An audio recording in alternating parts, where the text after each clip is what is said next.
C.S. 루이스의 순전한 기독교 제3장 그리스도인의 행동 세 번째 주제입니다. 사회도덕. 사람과 사람 사이에 관한 기독교의 도덕을 이야기할 때에 가장 먼저 분명히 해야 할 것은 이 영역에서 새로운 종류의 특별한 도덕을 설파하기 위해서 그리스도가 오신 것이 아니라고 하는 점이죠. 신약 성경이 말하는 황금률, 무엇이든지 남에게 대접을 받고자 하는 대로 너희도 남을 대접하라. 이 황금률은 모든 사람이 속으로 늘 옳다고 생각해온 바를 요약한 것이죠. 참으로 위대한 도덕 선생들은 새로운 도덕을 소개한 적이 없다라고 하는 것입니다. 가짜나 또 괴짜들이나 새 것을 소개하는 법이죠.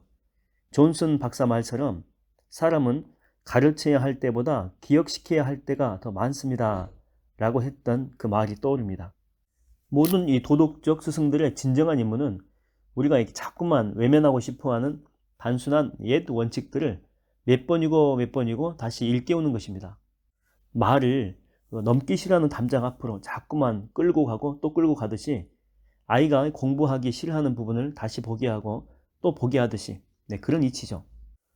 두 번째로 밝힐 것은 기독교에는 남에게 대접을 받고자 하는 대로 너희도 남을 대접하라는 이런 원칙을 특정 시대, 특정 사회에 적용시키기 위한 세부적인 프로그램이 없다라고 하는 거죠.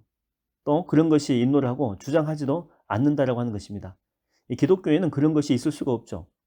기독교는 모든 시대, 모든 사람을 위한 것으로서 한 시대나 이 공간에 맞는 이 특정한 프로그램은 다른 시대나 다른 장소에는 맞지 않을 것이기 때문이죠. 이와 같은 기독교는 그런 식으로 일하지 않습니다. 기독교는 배고픈 사람에게 먹을 것을 주라고 할 뿐이지 그 조리법을 알려주지는 않습니다. 성경을 읽으라고 할 뿐이지 히브리어나 헬라어는 고사하고 우리말 문법도 알려주지 않죠. 기독교는 인간의 종교적인 예술과 학문의 자리를 대신 차지하려고 들지 않습니다.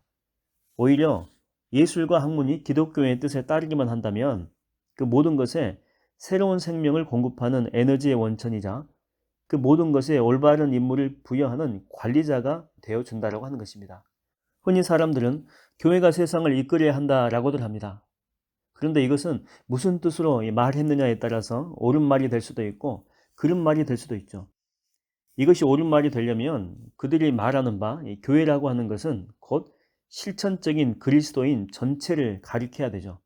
그리고 교회가 세상을 이끈다라고 하는 말은 어떤 그리스도인들은 경제나 정치에 적합한 재능을 가진 그리스도인, 예를 들어서 이렇게 이야기합니다. 경제학자나 정치가가 되어야 하고 모든 경제학자와 정치가는 그리스도인이 되어야 하고 그들은 정치 경제 분야에서 남에게 대접을 받고자 하는 대로 너희도 남을 대접하라는 원칙을 실천하기 위해서 모든 노력을 기울여야 한다라고 하는 그런 뜻이 된다라고 하는 거죠. 만일 그런 일이 정말 일어난다면 그리고 그리스도인이 아닌 다른 이들이 그런 일을 기꺼이 받아들인다면 상당히 빠른 시간 안에 우리 사회의 문제들을 풀어낼 기독교적인 해결책을 찾게 될 것입니다. 그러나 실제로 사람들이 교회에게 세상을 이끌라는 것은 대부분 이 목회자들이 정치적인 프로그램을 제시해 주기를 바란다는 뜻에서 하는 말이죠. 그런데 이것은 어리석은 생각입니다. 목회자는 인간은 앞으로 영원히 살 피조물이라고 볼 때에 필요한 일들을 돌보기 위해서 전체 교회 가운데 따로 구별되어 특별히 훈련받은 사람들이죠. 그런 그들에게 정치적인 프로그램을 제시하라고 하는 것은 전혀 훈련받지 못한 생판 다른 영역의 일을 하라고 요구하는 것이나 다름이 없습니다. 그런 일은 사실상 우리 같은 평신도가 해야 됩니다. 이를테면 노동조합이나 교육 분야에 기독교적인 원칙을 적용하는 것은 그리스도인 노동조합원들과 그리스도인 교사들이 해야 할 일이고 기독교 문학은 그리스도인 소설가와 극작가가 해야 될 일이죠. 주교들에게 또는 목회자들에게 남은 시간에 모여가지고 희곡이나 소설을 써달라고 하는 것이 아니다라고 하는 것입니다. 신약 성경은 전적으로 기독교적인 사회의 모습에 대해 세세히 설명하고 있지는 않습니다. 그러나 상당히 분명한 단서는 제시해주고 있죠. 그 단서만 보아도 우리가 감당할 수 있는 분량 이상의 내용을 알 수가 있습니다. 우선 성경은 그 사회에 놀고 먹는 사람이나 발붙여 사는 사람이 없다라고 말합니다.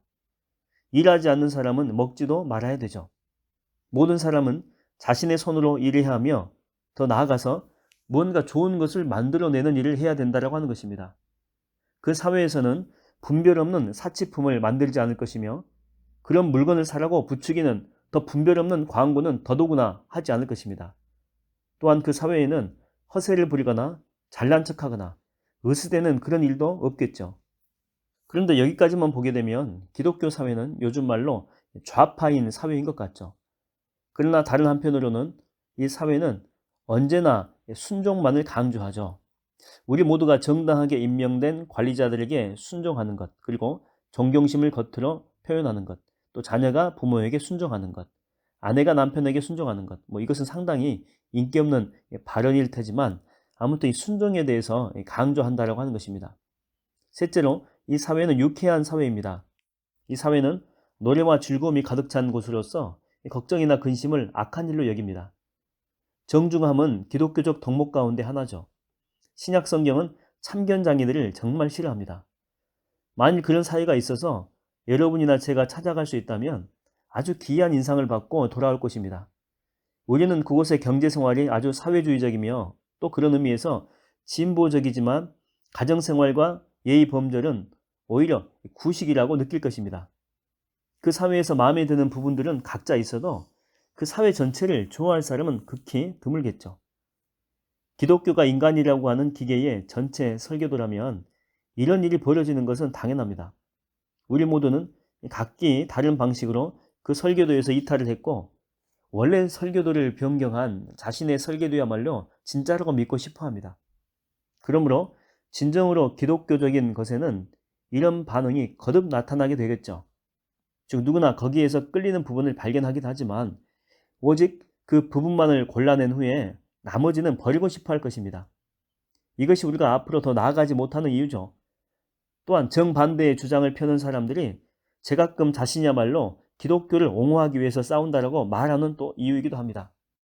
또 한 가지 중요한 점이 있는데 그것은 고대의 이방인이었던 그리스인과 구약시대 유대인 또 중세의 위대한 기독교 스승들이 우리에게 준 충고로서 현재 우리의 경제제도가 완벽하게 거스르고 있는 교훈이죠.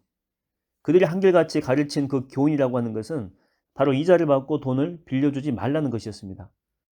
이자를 받고 돈을 빌려주는 것, 이른바 이게 투자라고 볼 수 있는데 이것은 우리 전체 경제제도의 지금 현재 근간이죠. 물론 우리가 절대적으로 잘못되었다는 뜻은 아닐 수도 있죠. 어떤 이들은 모세와 아리스토텔레스와 그리스도인들이 이자 받는 것을 금한 것은 사실이지만 주식회사를 외견하지 못한 채 그저 개인적인 고리 대금업자만을 염두에 두고 한 말이기 때문에 신경 쓸 필요가 없다라고 말하기도 하죠. 이것은 제가 뭐라고 확실하게 말할 수 없는 문제입니다. 경제학자가 아닌 저로서는 현 상태의 책임이 투자 제도에 있는 것인지 아닌지 알 도리가 없죠. 이런 부분에서 그리스도인 경제학자가 필요한 것입니다. 그러나 위대한 새 문명이 현대 생활 전체의 토대를 이루는 바로 그 부분, 바로 이자를 받는 거죠. 이걸 한결같이 비난했다는 점만큼은 짚고 넘어갈 필요가 있다고 하는 것이죠. 한 가지만 더 말씀드리겠습니다. 신약 성경은 사람은 누구나 일해야 한다라고 하면서 이렇게 이야기하죠. 빈궁한 자에게 구제할 것이 있기 위하여. 바로 그걸 그 이유로 들고 있습니다. 자선, 사람에게 무엇인가를 주는 거죠. 자선은 기독교 도덕의 핵심을 이루는 부분입니다. 양과 염소에 대한 이 무시무시한 비유를 보게 되면 마치 자선이 모든 것을 판가름 내는 것처럼 보이기도 합니다. 요즘에 어떤 이들은 자선이 필요 없는 사회를 만들어야 되며 가난한 자들에게 무엇인가를 주기보다는 그런 가난한 자들이 아예 없는 상태를 또한 그런 사회를 만들어야 된다라고 말하죠. 그것은 그야말로 옳은 일입니다. 그러나 그렇기 때문에 지금 가난한 자에게 주지 않아도 좋다라고 생각하는 사람이 있다면 그는 모든 기독교 도덕과 결별하는 것과 같습니다. 얼마나 많이 주어야 하는지는 일괄적으로 정해놓을 수 없다고 생각합니다. 다만 한 가지 안전한 기준은 우리가 여유 있게 줄 수 있는 정도보다 조금 더 이렇게 주는 것이 아닐까 생각이 되죠. 다시 말해서 우리와 수입 수준이 같은 사람들이 안락한 생활과 사치품과 오락 등에 지출하는 것만큼 우리도 그런 일에 돈을 지출하고 있다면 다른 사람에게 주는 양이 너무 적다라고 할 수 있을 것입니다. 자선에 쓰는 비용 때문에 가게가 빠듯해지거나 제한받는 일이 전혀 없다면 너무 적게 주고 있다라고 하는 것이죠. 자기는 하고 싶지만 자선에 돈을 쓰느라고 못하는 일이 있어야 된다고 하는 것입니다. 이것은 일반적인 자선에 해당하는 이야기죠. 친척이나 친구나 이웃이나 회사 직원들처럼 하나님께서 여러분의 책임 아래에 두신 이들에게는 더 많은 것들이 필요할 수 있습니다. 그들을 도우려면 여러분 자신의 위치가 흔들리거나 위험에 빠지는 일을 감수해야 할 수도 있다고 하는 것입니다. 우리 대부분에게 자선의 가장 큰 장애물은 사치스러운 생활이나 돈 욕심보다는 두려움이죠. 여기서 말하는 두려움은 이런 자선을 통해서 많은 돈이 지출됨으로써 생활의 안정이 흔들릴지도 모른다라고 하는 그런 두려움이죠. 이 두려움이 유혹이 될 때가 자주 있다는 사실을 우리가 알 필요가 있습니다. 또 때로는 이 자부심이 자선의 방해꾼이 되기도 하죠. 그래서 겉으로 후하게 보이는 일, 팁을 주거나 손님을 접대하는 일이죠. 여기에는 돈을 많이 쓰면서도 정작 우리의 도움이 필요한 이들에게는 덜 쓰고 싶은 유혹을 받게 된다고 하는 것입니다. 이야기를 마치기 전에 이 장을 읽는 독자들이 어떤 반응을 보일지 감히 추측해 볼까 합니다. 아마 좌파 진영의 독자들은 이 내용이 충분히 좌파적이지 못하다며 몹시 화를 낼 것이고, 반대편 진영의 독자들은 외려 너무 그쪽으로 치우쳤다며 화를 낼 것 같습니다. 그렇다면 우리는 기독교 사회의 청사진 그리기를 방해하는 진짜 암초에 정면으로 부딪힌 셈이죠. 대부분의 경우 사람들이 이 주제에 관심을 갖는 것은 기독교가 말하는 바를 정말 알기 위해서가 아닙니다. 자신이 속한 그 진영의 입장을 지지해 줄 내용을 기독교에서 끌어다 쓰려고 하는 것뿐이죠. 즉 우리는 주님 또는 심판자를 우리가 만나야 될 바로 그곳에서 내 편을 찾고 있다고 하는 것이죠. 저도 마찬가지입니다. 이 장에는 저 역시 빼버리고 싶은 내용들이 있습니다. 바로 그렇기 때문에 이런 이야기는 아무리 해도 결론이 나지 않을 것이며, 또 결론을 얻기 위해서는 결국에는 먼 길을 돌아가지 않을 수 없다고 하는 거죠. 기독교 사회는 우리 대다수가 진정으로 원하기 전에는 도래하지 않을 것입니다. 그런데 우리는 온전한 그리스도인이 되기 전에는 그런 사회를 또 원하지 않죠. 저는 남에게 대접받고 싶은 대로 너희도 남을 대접하라는 말을 입술이 까맣게 타도록 되뇌일 수는 있습니다. 그러나 내 이웃을 내 몸같이 사랑하게 되기 전까지는 그 말을 실천할 수가 없죠. 그런데 저는 하나님 사랑하기를 배우지 않는 한 내 이웃을 내 몸같이 사랑할 수가 없다고 생각합니다. 그리고 하나님께 순종하는 법을 배우지 않는 한 그분을 사랑할 수가 없죠.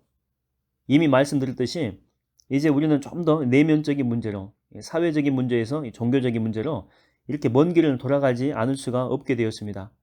그러나 가장 멀리 돌아가는 길이 가장 빨리 집에 가는 길이라고 저는 믿습니다.